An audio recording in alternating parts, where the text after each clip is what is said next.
Hola, chicas. Se acordarán, ¿no? Ustedes de aquel texto que les leí de Alex Huxley, perdón, estoy confundiendo el nombre de uno con el apellido del otro. Alex Haley, Raíces. Aquel niño africano que terminó siendo esclavo en Estados Unidos. Yo les leí sobre su nacimiento y el episodio, el primer capítulo del libro termina con esa ceremonia que hacen en la comunidad para presentar al niño y revelar al pueblo cómo se llama el niño, cómo lo van a llamar en toda su vida. Eh, y entonces más adelante el narrador, bueno, unas líneas más adelante el narrador dice, esta ceremonia quedaba completa cuando el padre, Omoro, que me hace pensar en Homero, cuando el padre, Omoro, salió al, al- a las afueras del pueblo y levantó a su hijo hacia las estrellas y le dijo, observa lo único que es más grande que tú, ¿no? Que es una imagen que a mí me parece tan hermosa, que es como, bueno, ya, el bautizo del niño, si se pudiera hablar de esa cultura en términos cristianos, que no la era. Era más bien musulmana, por cierto. Eh, Eso pasa también en El Rey León. Y en este caso, entonces, hay una referencia intertextual entre El Rey León y Raíces. Seguramente ese guionista, ese autor, el autor del guión o de la película o el director, estaba haciendo una especie de homenaje a Alex Haley, porque esa novela Raíces fue un acontecimiento literario y televisivo y social en Estados Unidos inmenso. La intertextualidad también es tratada por la literatura comparada, pero esto que estoy diciendo ahora es un paréntesis. Yo estaba en realidad hablando de la reescritura. Conocemos la obra Hamlet, escrita por Shakespeare en el siglo XVI, y conocemos XVII, y conocemos al principio del XVII, ya no recuerdo, la frontera entre el 16 y el 17, porque Shakespeare murió en 1616, como Cervantes. Entonces, era poco lo que había transcurrido del siglo XVII.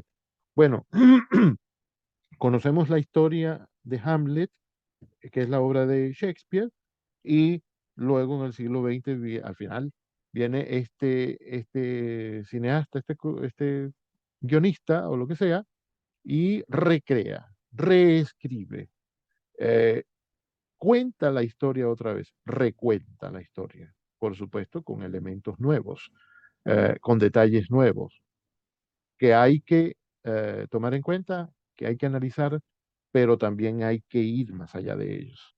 Eh, con episodios nuevos, con texto nuevo, con referencias nuevas, porque cuando Shakespeare escribió Hamlet no se había escrito Raíces, así que Shakespeare no podía citar el episodio del niño que es levantado hacia las estrellas, pero cuando el guionista escribió El Rey León sí había sido escrito Raíces, y entonces puede incluir una escena que a uno le hace pensar en aquella y una referencia intertextual. Eh, ¿Qué ha pasado con la obra Hamlet cuando es reescrita? Ha sido enriquecida, porque tampoco hay en Hamlet, por ejemplo, se me ocurre este otro detalle, tampoco hay en Hamlet el mensaje, llamémoslo naturalista, ecologista, el mensaje de vivir abandonados a la buena voluntad de la naturaleza que nos va a alimentar. Sí, eso es cierto cuando uno vive en la naturaleza, abandonados a la naturaleza que nos va a alimentar y nos va a proteger, nos va a dar todo lo que necesitamos, y por supuesto que también tenemos nosotros que respetarla, ¿no? No agredirla porque entonces ya sabe ustedes lo que pasa. Se elimina la capa de ozono y nos morimos achicharrados. Ese mensaje, ese elemento no está en Hamlet, está en El Rey León, por supuesto, porque es una obra nueva, aunque es una historia antigua. No me gusta llamarla antigua, pero está bien. Una historia ya conocida. Es una reescritura, que vale la pena analizar con elementos, con metodología de la literatura comparada porque es capaz de enseñarnos cosas nuevas sobre una historia conocida. Y al final no es sobre una historia conocida ni sobre una historia nueva, es sobre nosotros. Nosotros somos Simba, nosotros somos eh, el padre de Simba, nosotros somos Scar, y nosotros somos también los animalitos que educaron a, a Simba y que le enseñaron que hay que vivir en armonía con la naturaleza.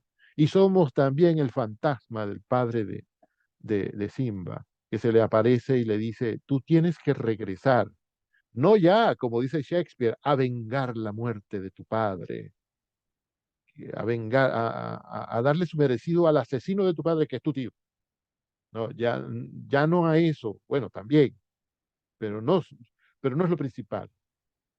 A luchar por el bienestar de tu pueblo, que era uno de mis objetivos, que eso se le notaba clarísimo al rey, al padre de Simba. ¿Cómo era que se llamaba el padre de Simba?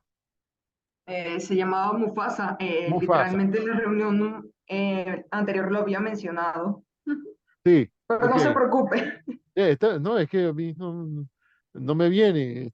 Yo vi esa película tardísimo, pero no importa. El asunto es que se me fue de repente el nombre. ¿Y qué estaba diciendo? Nosotros somos también el fantasma de Mufasa, que, que en vida había luchado. Ay, ¿qué pasó?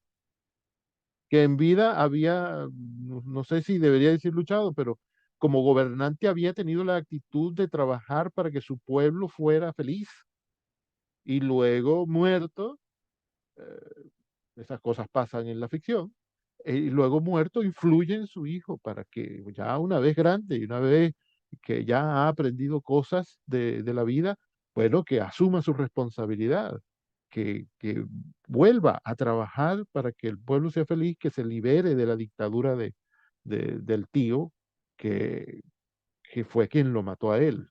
Y en Hamlet no solo ah, Claudio mató al rey padre de Hamlet, sino que además se casó con la madre de Hamlet, ¿no? Es decir, era un malvado, bien malvado. No le tenía, no le tenía compasión a nada. En la literatura comparada ve esos elementos y termina enriqueciendo una obra y enriqueciendo la otra. Enriqueciendo en el sentido de que es posible mostrar elementos que quizá antes no se habían descubierto. Puede ser que sí, ¿no? Pero eh, un nuevo enfoque, una nueva teoría, una nueva forma de analizar un texto puede traer como consecuencia que se descubran elementos que antes no se, no se habían visto, que ni siquiera los había visto el autor que el público quizá no se había percatado, o simplemente, como dije un día aquí también, para seguir dándole vueltas al mismo tema. En las humanidades se trata de eso. En la ciencia uno descubre la composición de la sal y ya está. Eso es todo. La composición de la sal es esto, un, un átomo de sodio y un átomo de cloro, creo. ¿Y qué más vas a hacer? No, no es que si sigues escudriñando vas a encontrar oxígeno. Bueno, quién sabe, yo no sé. Pero no, la fórmula del cloro es esa y eso no lo puede cambiar. Si pones algo más ya no es sal. Pero en la historia de Hamlet y la de Simba, en la historia de Aquiles y Héctor, entre más vueltas les demos, más cosas vamos a descubrir. Porque el espíritu humano es insondable, es infinito. El espíritu es infinito. Entonces, eh, con el favor de Dios, nunca vamos a dejar de analizar Doña Bárbara y Cien años de soledad y su misión de Houellebecq. Y nunca vamos a dejar de analizarlo porque siempre vamos a estar encontrando cosas nuevas, porque el hombre siempre es nuevo, aunque sea tan viejo que está, que estuvo en el mundo desde que el mundo es mundo. Mentira, no estuvo desde que el mundo es mundo, pero eh, el mundo humano existe, el mundo físico con significado para el hombre existe desde que existe el hombre, no antes. Eh, ya está bueno. A mí ya se me va a acabar el café. Claro que no me dejan tomármelo porque me ponen a hablar mucho. Em, no quería dejar pasar la oportunidad de hablar de Hamlet y El Rey León porque es una reescritura muy interesante, muy rica. No solo es famosa, o sea, uno le viene esta a la memoria primero porque es un éxito de un cinematográfico, de acuerdo. Y Hamlet es un éxito teatral, pero es que es muy enriquecedora. eh, y sobre todo si uno se pone a buscarse a sí mismo ahí y a buscar a los otros, el yo y el otro, el yo y el ellos, el yo y el ustedes. Uno se pone a buscarlo y entonces, bueno, termina enriqueciéndose y termina enriqueciendo su visión de los demás. Ah, para eso sirve la literatura comparada. Bueno, para eso existe casi todo lo que sirve para analizar literatura, para analizar arte. ¿Hay alguna otra obra que recuerden ustedes haber visto de cualquier arte que pueda sí, calificarse de reescritura de alguna obra anterior?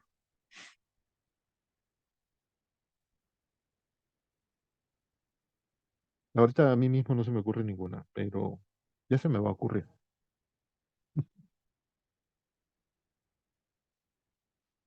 Ah, últimamente anda por ahí Merlina. A ver, Claudia Contreras dice que tiene una. Adelante. Dilo tú primero. Porque Merlina en Hay realidad una que no es muy reescritura. Es como la continuación de una historia ya conocida. Y dime, dime. yo tengo una, me acordé porque vi la película hace poco. Se llama, no sé cómo se llama en, en español porque el libro le vi el título, fue en inglés, se llama Beasley. Beasley significa algo así como bestial. Es una reescritura de La Bella y la Bestia, pero como moderna. Beasley. Entonces sí, es el señor, un chico que está en bachillerato y es así como que el típico bully que se mete con los demás y todo. Entonces se mete con una Una chica bestia, que es era una gorda, bestia. sí es una bestia, y muy parecido como era el príncipe antes de que lo transformaran en bestia en la película y en los libros. Y entonces se meten con una chica gorda y resulta que la chica gorda es una bruja y le echa esa maldición pues de que él va a estar así convertido en bestia todo un año. Ah, 2 bien años, hecho, creo que sí, 2 años. Hasta bien que hecho. encuentre a alguien que lo ame. Ajá, Y eso, más bien le tuvo compasión porque hacen como un baile de esos que siempre hacen en todas las películas gringas. sí, sí, en Y ahí bachillerato le sobre dio todo. una rosa, sí, ahí le dio una rosa a una muchacha pobre, pues. Entonces esa muchacha pobre después es la bella de la historia. La heroína. Pero es bien interesante. Ujú, exacto. Qué hermoso esto de ese embrujo, que eso yo creo que está no lo recuerdo bien, eso está también en la obra original de aquella señora, porque el autor de La Bella y la Bestia del siglo XVII, XVIII, no recuerdo, es una mujer, es autora. Eh, qué hermoso ese detalle, esa imagen de que estarás hecho una bestia, aunque seas humano, hasta que encuentres a alguien que te ame. Y seguro que también habría que decir a alguien a quien amar, que en realidad no hace falta buscar mucho. Usted mira para la derecha y va a encontrar gente y puede amar a esa gente, pero en esta obra, bueno, lo ponen así, que también tiene sentido, hasta que encuentres a alguien que te ame, porque, por supuesto, porque es el amor el que le quita al hombre la bestialidad. Mientras el hombre no pasa a ese nivel más alto de la existencia, que es el amor, que no sé si habrá uno más alto que ese, mientras no avance a ese nivel, no deja de ser una bestia, como los demás animales. que, que, que, por cierto, no hay por qué dudar que si sienten o no sienten amor, tienen que sentirlo, porque también ve uno de vez en cuando cosas que significan eso en los animales, ¿no? Por ejemplo, no hay animal que agreda a sus hijos, ¿no? Eh, y no hay animal a no ser por situaciones de sobrevivencia, mate a otro animal de su propia especie, por lo menos. El hombre parece que es el único que obtiene placer de matar a individuos de su propia especie, pero en el reino animal eso, si se ve, será una vez cada 1000 años, no sé, estoy haciendo una hipérbole. Eh, entonces, el amor es el que termina salvando a esos personajes que son como bestias, no solo en La Bella y la Bestia, sino también en otros personajes, en otras historias. Eh, Fíjense que en Hamlet, voy a seguir con el ejemplo de Hamlet, eh, al comienzo de la historia, Hamlet tenía alguien que lo amaba, que era Ofelia, pero su locura, que era más bien una locura vengativa, que no era locura, era ansia de venganza. En realidad, él comenzó simulando que, que estaba loco para confundir al rey, a su tío, y al final parece que se volvió loco de verdad, ¿no? Pero lo volvió loco el ansia de venganza. Eh, y esa ansia de venganza avanzó tanto en él, y la locura avanzó tanto en él, que volvió loca a la pobre Ofelia, que estaba babeada por él. Y al final no solo la volvió loca, sino que terminó matándola. Ofelia se lanzó al río y murió ahogada por el abandono de Hamlet, por el desamor de Hamlet. Una vez que eliminas el amor, bueno, termina muriendo Ofelia por la soledad y termina muriendo Hamlet por la locura. El amor nos deja solos. Perdón, eliminar el amor nos deja solos y nos vuelve locos, es decir, nos mata. Y eso lo vemos en Hamlet y lo vemos también en La Bella y la Bestia. Bueno, en La Bella y la Bestia hay como un final feliz, ¿no? Porque termina triunfando el amor. Perdónenme, perdónenme por decirlo así. Pero fíjense cómo, si comparamos una obra magnífica como Hamlet con una obra magnífica como La Bella y la Bestia, nos damos cuenta de ese detalle. En Hamlet nos faltó que triunfara el amor. Era el amor el que iba a salvar a Hamlet de esa locura de vengarse, que no es positiva para el hombre, y que iba a salvar también a Ofelia de esa locura de suicidarse, que no es bueno para el hombre. Eh, Dedicarse al amor es mucho más feliz y más productivo, aunque duela, que dedicarse a la venganza, a la muerte, a la sangre, a la falsedad, al simular lo que uno no es, eh, a ver fantasmas y es más, hacerle caso a los fantasmas.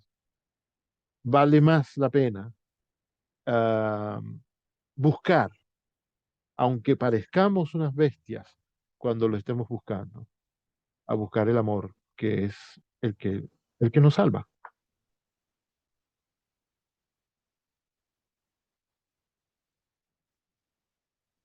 A ver, gracias por ese ejemplo. Contreras, fue quien puso el ejemplo de la Bella y la Bestia. ¿Qué ejemplos tan hermosos han Sí, aparecido hoy? profe, Ok, muchas gracias, porque gracias. los ejemplos son edificantes.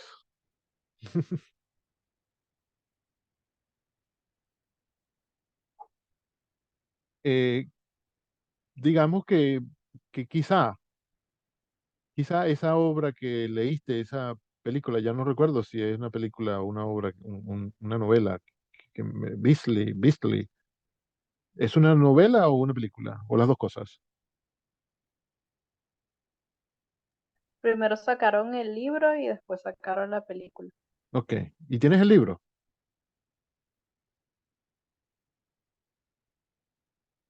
Lo tenía en el otro celular, pero en este ya no. Pero de todas maneras, de pronto se consigue y lo puedo pasar. Sí, claro, si lo localizaste una vez, seguramente puedes localizarlo otra vez. Em, Mira, ahora que estamos hablando de, ay, aquí estoy viendo una imagen. Dios mío, sí, ¿verdad? Que el pobre muchacho le pusieron tanto tatuaje que parece otra cosa. Eh, que ahora que estamos estudiando estas cosas, seguramente puedes darte cuenta, bueno, podemos darnos cuenta nosotros todos en casi cualquier obra que veamos, que leamos, etcétera, eh, de, de, de esos elementos de los que normalmente uno no se da cuenta, ¿no? Y es una forma también de ir aprendiendo más.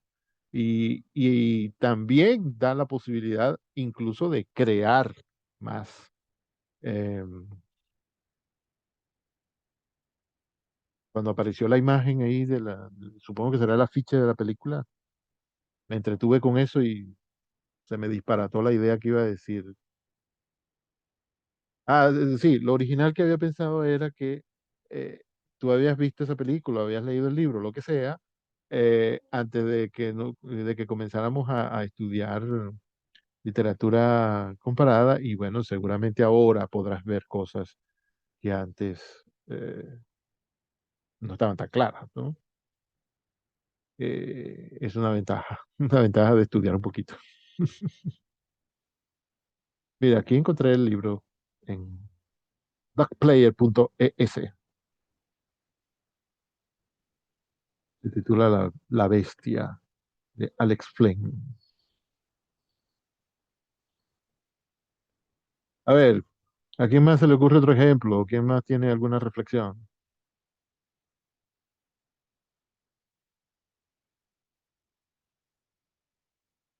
No debe ser la obra entera porque son 12 páginas.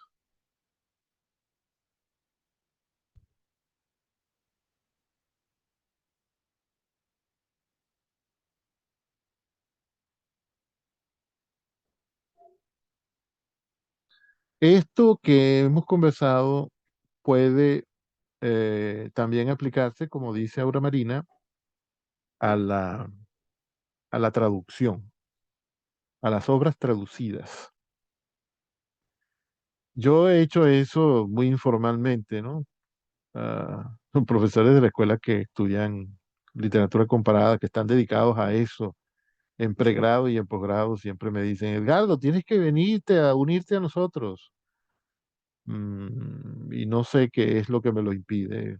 Bueno, no es que me lo impide, que, bueno, yo no me he dirigido por ese camino, pero quién sabe si algún día me uno a ellos y me pongo a investigar sobre la literatura comparada, que tiene mil aristas. Pero entonces yo de vez en cuando hago estas cosas informalmente eh, y me encuentro elementos que analizar en obras traducidas. Por ejemplo, una vez vi una conferencia sobre Don Quijote, eh, era en español, pero este señor que estudiaba Don Quijote, estudiaba más bien las traducciones de Don Quijote a otros idiomas.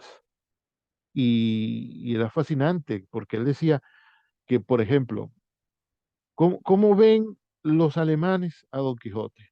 Nosotros lo vemos como un loco, ¿no? Porque, bueno, el narrador lo pone como un loco. El narrador lo pone es tanto lo que el narrador lo describe como loco, que hasta hay momentos en que se burla del personaje.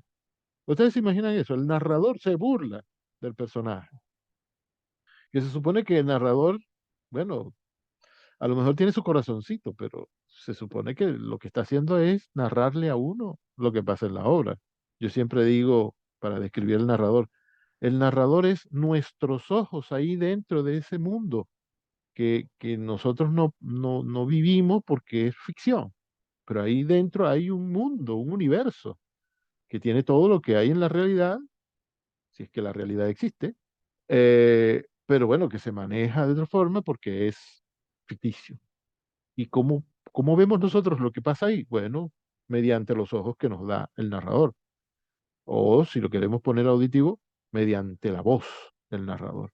Pero bueno, uno no se encuentra normalmente, no se encuentra frecuentemente un narrador que se burle del personaje, sobre todo un personaje tan entrañable, al que uno le coge cariño muy rápido, como Don Quijote. Es más, sin haber leído el libro, uno le tiene algo de cariño a Don Quijote, pero el narrador se burla incluso. Entonces, es el loco.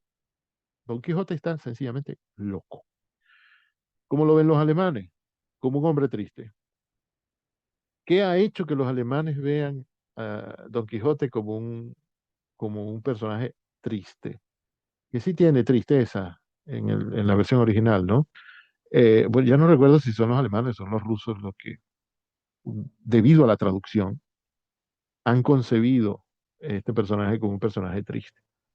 ¿Y los italianos cómo lo ven? No, pues no me acuerdo, pero el asunto es que este conferencista iba diciendo, en la traducción, por ejemplo, italiana, cuando sucede tal y cual cosa, el episodio tal que conocemos bien, bueno, en italiano utilizan tal y cual palabra que tienen una resemblanza de no sé qué sensación, ¿no? Vamos a poner de nostalgia, por ejemplo, ¿no? Estoy inventando el ejemplo. Y entonces, luego cuando describen tal otra cosa y el diálogo con Sancho y el encuentro con Dulcinea y no sé qué, y entonces la terminología, las imágenes, la forma de decirlo en italiano termina creando un personaje que es como nostálgico, que extraña su tierra, que extraña a la gente con quien vive, etcétera, ¿no? Entonces, la visión que tienen en general los italianos por la traducción al italiano acerca de este personaje, acerca de esta novela, es una novela nostálgica, un personaje nostálgico, que no es igual a la visión que tiene, por ejemplo, los británicos, que la han leído en inglés. En inglés pasa tal y cual cosa con el lenguaje, pasa tal y cual cosa con el narrador, pasa tal y cual cosa con las imágenes poéticas, etcétera, que hace que ellos lo vean de esta y aquella forma. Eso es un estudio comparatista. Ese señor, yo no me daba cuenta cuando vi ese, ese video, esa conferencia, porque es una conferencia que vi en video, no me daba cuenta, pero ese señor lo que hace es aplicar literatura comparada a las traducciones que se han hecho de Don Quijote. Em, y entonces, ¿qué aprende uno? Bueno, al hacer la comparación entre la traducción en una lengua, entre el original en una lengua con el original en aquella otra lengua, perdón, entre el original en una lengua con la traducción a otra lengua, descubrimos también en el original cosas que no están tan claras, que han aparecido, que han aflorado gracias a esa transformación que se le hizo al texto, que es la traducción. Uno se dice, los alemanes ven a Don Quijote como un tipo nostálgico, déjame ver si yo veo eso en el original. Oye, sí, mira, por aquí pasa esto y por allá el personaje habla de tal forma. Ah, caramba, mira, eso no estaba en primer plano cuando yo lo leí, que lo he leído 50 veces. Eso, ahora que me dijeron esto, bueno, es posible verlo y está bastante claro, pero cuando yo lo leía no lo veía, o lo que sea. Pero el asunto es que la literatura comparada nos permite ver la mayor riqueza que hay en una obra que ya sabíamos que era rica. Y, por supuesto, la comparación con el original hace que la traducción también, eh, que de la traducción también afloren cosas que quizá los lectores de la traducción no, no, no, no- no ven a primera vista. Y que incluso los estudiosos de la obra no ven a primera vista. Es decir, cuando uno estudia una obra, cuando uno se especializa en la metamorfosis de Kafka, por ejemplo, bueno, es especialista, ok, pero tú eres el especialista en alemán. El día que te pongas a analizar la traducción de la metamorfosis al inglés, o la traducción de la metamorfosis al rumano, vas a encontrar cosas que tú, especialista, no habías visto. Y que ciertamente están en el original, pero bueno, están escondidas detrás de capas de significados que, que tienen toda obra, ¿no? Porque toda obra es un universo de capas y más capas de significado que uno las va desentrañando, uno va rasguñando y va descubriendo cosas. La literatura comparada es una herramienta fantástica para eso. A ver, chicos, no, creo que ya quedan solo chicas. Sí, díganme, chicas, ¿en qué más las puedo ayudar?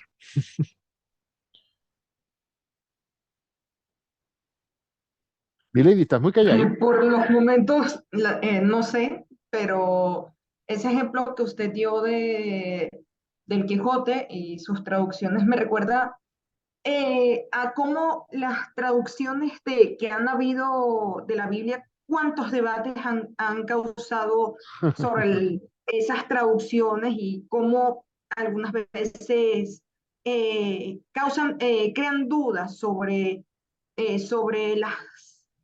los detalles más específicos de ciertos eventos que ocurren, pues. Principalmente eso lo he escuchado más del Nuevo Testamento, por darles un ejemplo, la crucifixión de Cristo, porque al parecer la palabra que utilizan en hebreo para el lugar en donde al fin cuelgan a Jesús a merced de los elementos para que muera, según lo que recuerdo, porque esto lo vi en un video, en realidad significaba que no era una cruz en sí, sino más bien como un asta o simplemente un tronco de madera, porque claro, en ese caso también se apoyan de registros históricos de que es casi imposible de que Cristo, si llegó a existir, hubiera cargado con la cruz a cuesta. Pero en otras traducciones, o sea, no, perdonen, en otros significados de esa palabra, o sea, de esa palabra en hebreo también se puede interpretar como cruz a veces. Ujú, Y es algo increíble y además, especialmente con el hebreo, que es una lengua tan antigua y que las primeras traducciones que se hicieron de la Biblia fueron en griego, que seguro es un griego antiguo que ya sí, sí. seguro no tiene casi nada que ver con el griego que conocemos. Y es interesante cómo esas traducciones no solo afectan cómo la visión que tienen las personas de un país o de una lengua determinada sobre los personajes, sino también los propios eventos que Ujú. se narran. Sí, sí, ciertamente. La Biblia es de los libros más interesantes que existen. Y que apenas la mencionaste, me dije, mira, qué ejemplo tan bueno de reescritura, porque todo lo que está en la Biblia se ha reescrito 20.000 veces. Y con respecto a la traducción, sí, también. Toda la teoría de la traducción que existe, que tampoco, así como pasa con la literatura comparada, la profesora Boada dice, esto no es exactamente una teoría, esto es un enfoque teórico, una forma de ver el objeto de estudio teóricamente. Le faltan cosas para ser llamada teoría, pero es más fácil decir teoría que decir otras cosas. Con la teoría de la traducción también pasa eso. No es exactamente una teoría. Eh, es como una forma de estudiar eh, ese fenómeno. Em, Toda la teoría de la traducción, lo que hoy en día se llama teoría de la traducción o traductología, proviene del campo de la traducción de la Biblia específicamente. Todos los grandes traductólogos de la historia, por lo menos desde que comenzó el cristianismo, todos han sido traductores de la Biblia, los del pasado y los del presente, lo cual nos hace pensar que seguramente en el futuro seguirá siendo así. Eh, los traductólogos más importantes comienzan traduciendo la Biblia y descubren cosas así. Y en la literatura comparada, en la disciplina mira, disciplina me gusta. En la disciplina de la literatura comparada también se hacen estudios con la Biblia tomándolo como un libro más, un texto literario más, o también, como no, también se estudia como un libro sagrado y entonces se le puede comparar con otros libros sagrados o con otras obras o con obras reescritas. eh, pero el asunto es que ciertamente se van descubriendo cosas. Cuando mencionaste el asunto de la cruz o del madero, creo que los testigos de Jehová no dicen cruz en absoluto. Eh, yo me acordé del ejemplo de la aguja y el camello. Hay hay un estudio más o menos reciente que apareció con respecto a la traducción de esa imagen que usa Jesús para explicar quiénes entrarán y quiénes no en el reino de los cielos. Y hay una palabra que significa hilo, bueno, ya no recuerdo bien, pero significa hilo y también significa camello, ¿no? Un hilo muy grueso que no entra por el ojo de la aguja. Entonces el traductor pensó en el camello, que ciertamente tampoco entra por el ojo de la aguja, y además también es una imagen retórica, una imagen hiperbólica, inmensamente exagerada de lo difícil que es. Pero bueno, que sea difícil no quiere decir que no lo intentemos.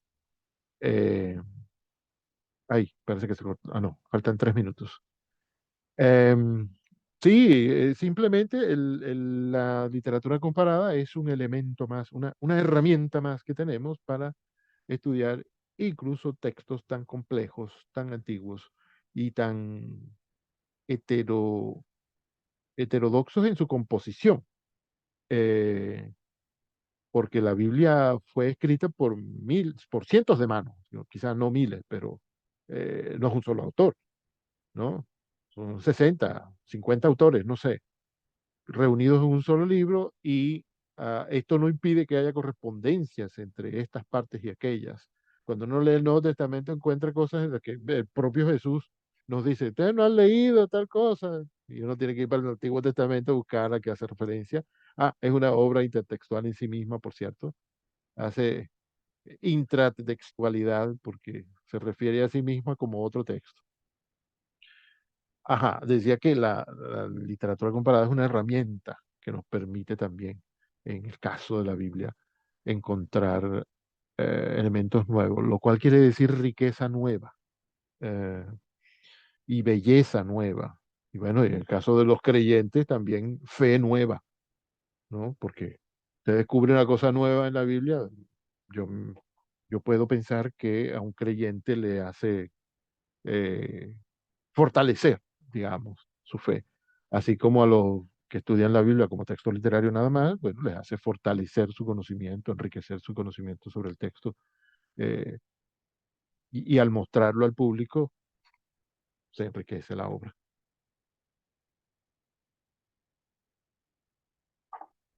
Entonces, chicas, nos dejamos de este tamaño. Nos queda 1 minuto y medio. ¿Qué más me comentan?